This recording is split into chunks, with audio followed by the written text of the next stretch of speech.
अस्सलाम वालेकुम। तो अक्सर अल्लाह ताला हम सबको हिफ्ज़-ओ-मान में रखे। मेरी तमाम यूट्यूब फैमिली को बहुत बहुत ज़्यादा तेरी ईद मुबारक। और मेरी बहनों, चाहे आप जलबरी पहने, गुल अहमद पहने, एथनिक पहने, ईदन रुख पहने, जो मर्जी पाओ, ईद ते तुसी धोने भांडे ने ते पकानी हांडी रोटी। तो अगर आप सोच रहे हैं कि अब हम क्या बनाएं, तो जी फिर आप तैयार हो जाएं। आज आप बना फुल मज़ेदार धमाकेदार सी चटपटी सी बलूची चिकन कढ़ाई। चिकन लेना, उसको वॉश करने के बाद फिर से उसमें पानी डालना है और नमक डालना है।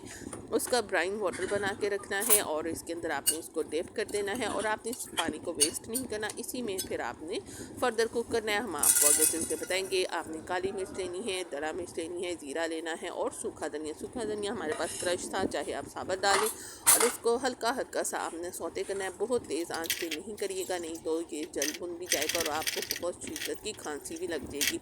इसलिए जी ये टिप एंड ट्रिक को फॉलो करना है। हल्का हल्का सा जब इसमें से खुशबू आने लग जाए, इसमें हमने नमक, चाट मसाला, हल्दी और थोड़ी सी पीसी लाल मिर्च शामिल करके आप फिर बिल्कुल ही ये देखें इस तरह हल्का हल्का सा उड़ना शुरू हो जाता है। इसलिए आप चाहे इसके आप पॉइंट पे आके चूल्हा बहुत ही हल्का कर लेंगे, आप बंद भी कर दें। चले जी, हमने बंद कर दिया। अब ये कितना ही अच्छा खूबसूरत सी इसकी मज़ेदार सी खुशबू आने लगी।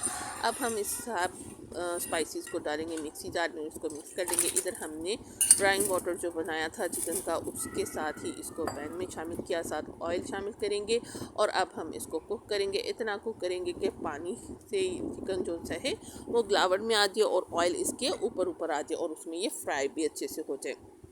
अब क्या करेंगे, इस मसाले को हमने पीस लिया। अभी हम इसको साइड पे रखेंगे और इसको हम 2 स्टेप्स में यूज़ करेंगे। आपने हमारे साथ कनेक्टेड रहना है। अब हम चिकन की हालत देखते हैं, उसने अपना पानी भी छोड़ दिया। अब हम इसको तेज़ आंच पे कुक करेंगे। अगर आप इसको डायरेक्ट ऑयल में फ्राई करें तो उसका ये होता है कि ऊपर से चिकन काफ़ी ज़्यादा हार्ड होना शुरू हो जाता है। अगर आप इस तरह पानी के साथ शामिल करके उसको कुक करें तो चिकन सॉफ्ट भी हो जाएगा और फिर जब आप इसको तेज़ आंच पे कुक करेंगे तो इसकी बहुत ही प्यारी सी मज़ेदार सी सुरमई से कलर की फ्राई लुक भी आ जाए। अब आपने हरी मिर्चें, जिंजर, अदरक और लहसुन इस तरह काट लेना है। इसको आपने इस पॉइंट पे आके शामिल करना है जब आप देखते हैं कि ऑयल साइड से निकलना शुरू हो गया है।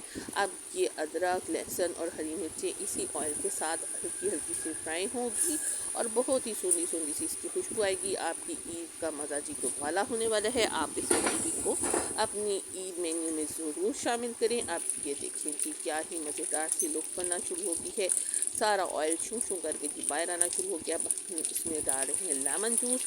अब हम आपको एक और टिप एंड ट्रिक देने वाले हैं। हाफ मसाला हमारा था, उसको अब हम दही में शामिल करेंगे। अदरवाइज़ आपने देखा होगा बहुत से लोग लोची कढ़ाई डाल बनाते हैं तो उसमें दही नहीं डालते, लेकिन हम इसमें दही डालेंगे। इसका ये फ़ायदा होने वाला है आपको, एक तो इसमें हल्की हल्की सी ग्रेवी आ जाएगी और इसके अलावा हमारा चिकन बहुत ही मज़ेदार सा चटपटा सा और करारा सा मज़ीद हो जाएगा।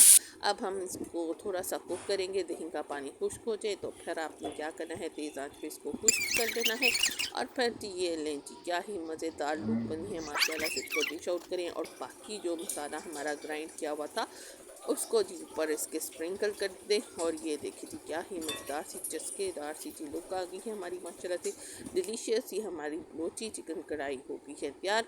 ईद पे आते हैं मेहमान, कभी पहले दिन, कभी दूसरे दिन, तो कभी तीसरे दिन। जिन्हें मर्जी तुसी सोने कपड़े पा लो, धोने तुसी भांडे ने ते पकानी तुसी हांडी है। तो चलो जी, हो जो सब तैयार और बनाएं गर्मा गर्म बलूची चिकन कढ़ाई और सबको सर्व करें। अगर आपको हमारी रेसिपी अच्छी लगी हो तो लाइक